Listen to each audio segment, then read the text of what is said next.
பார்த்தீங்களா பாம்பு தெரிஞ்சுங்களா உங்களுக்கு? இது வந்து பாம்பை கண்டுபிடிச்சவரு இவர் தான். இந்த கிரக பின்னாடி நான் வந்து வந்துட்டே இருக்கேன். டக்குன்னு வந்து ஒரு பாம்பு இருக்காங்க.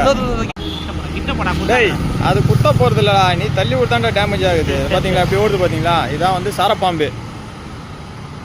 எப்படி இருக்கு பார்த்தீங்க? எவ்வளோ பெரிய பாம்பு. பக்கத்தில் வேற எங்கன்னா பாம்பு கூட இருக்கலாம், சொல்ல முடியாது. எப்படி போகுது பார்த்தீங்களா? பாம்பை பார்க்காதவங்க பார்த்துங்க. ஆமாம் போயிச்சாரா? அதை போயிட்டு இது இப்போ சத்தம் கிடது. அது இதான் வந்து சாரப்பாம்பு. அது போகுது பாருங்க உள்ள. அது வருது வருது வருது வருது வருது. ஏதோ சாப்பிட்டு இருக்கிறதுனால வந்து அது பொறுமையாக போகுது. பாம்பு எதுவும் பண்ண முடியும். வருது வருது வருது வருது. இந்த சைடு தான் வருது. பாருங்க வருது வருது வருது. ஆளை பார்த்தோன்னா ஓடுது பாருங்க. அவரை அப்படி தானே நாங்கள் கேட்சப் பண்ணுவோம் நாங்கள். அதான் அது உள்ளே போகுது உள்ளே போகுது உள்ளே போகுது உள்ளே போகுது. அந்த சைடு போகுது அந்த சைடு போகுது அந்த சைடு போகுது அந்த சைடு போகுது.